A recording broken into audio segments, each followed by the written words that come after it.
ഇപ്പോൾ തദ്ദേശ തെരഞ്ഞെടുപ്പ് അതിന് പിന്നാലെ നിയമസഭാ തെരഞ്ഞെടുപ്പ് അങ്ങനെ തെരഞ്ഞെടുപ്പുകളിലേക്ക് കേരളം കടക്കുമ്പോൾ തെരഞ്ഞെടുപ്പുകൾക്കൊക്കെ നേരത്തെ ഒരുങ്ങുകയാണ് മുസ്ലിം ലീഗ്. തെരഞ്ഞെടുപ്പിൽ മത്സരിക്കാൻ ലീഗിൽ 3 ടേം വ്യവസ്ഥ നിലനിൽക്കുന്നുണ്ടെന്നാണ് മുസ്ലിം ലീഗ് സംസ്ഥാന ജനറൽ സെക്രട്ടറി PMI സലാം പറയുന്നത്.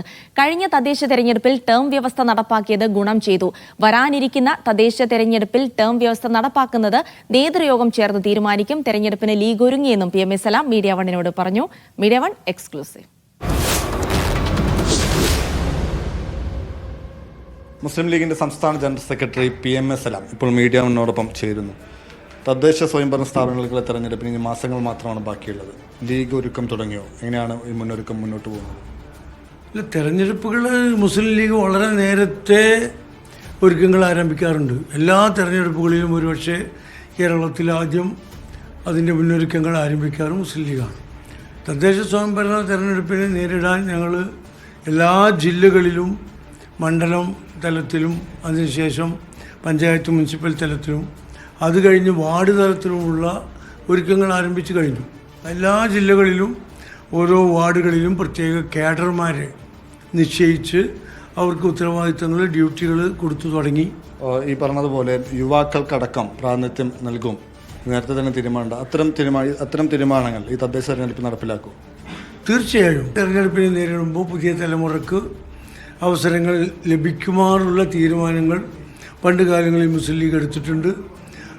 ഇനിയും എടുക്കാൻ മുസ്ലിം ലീഗിന് സാധിക്കും.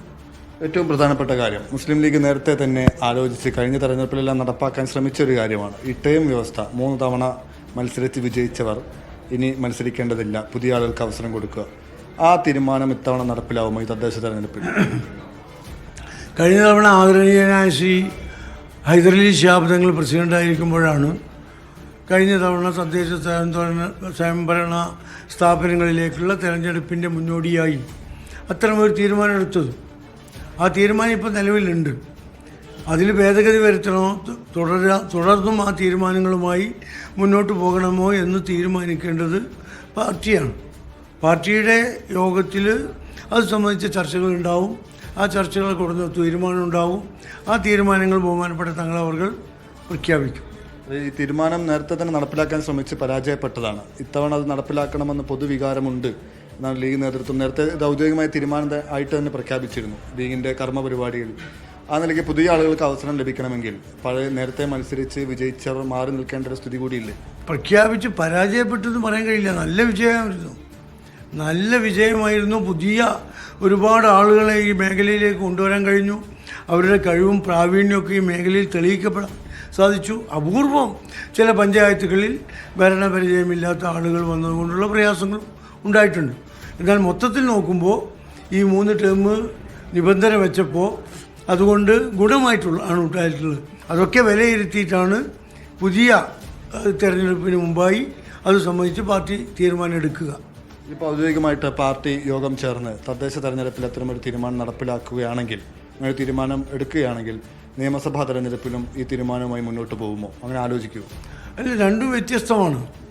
രണ്ടിലും രണ്ടിൻ്റേതായ തീരുമാനങ്ങളും അതാത് സമയത്ത് പാർട്ടി എടുത്താലേ ബാധകമാകും. തദ്ദേശ സ്വയംഭരണ തെരഞ്ഞെടുപ്പുകൾക്ക് വേണ്ടി തീരുമാനമെടുക്കും. അത് കഴിഞ്ഞ് നിയമസഭാ തെരഞ്ഞെടുപ്പിനെ കുറിച്ചും തീരുമാനമെടുക്കും. ഈ തെരഞ്ഞെടുപ്പിന് മുമ്പ് മുന്നൊരുക്കം നടത്തേണ്ടതുണ്ട്. ഈ സ്ഥാനാർത്ഥികളൊക്കെ എപ്പോഴേ കണ്ടുവെക്കേണ്ടി വരും. അപ്പോൾ പെട്ടെന്നൊരു തീരുമാനം ഉണ്ടാവും തദ്ദേശ തെരഞ്ഞെടുപ്പിൽ? അല്ല, അത് സമയമുണ്ടല്ലോ. ആവശ്യമായ സമയം അനുവദിച്ചുകൊണ്ട് തന്നെ അതിൽ തീരുമാനം ഉണ്ടാക്കും.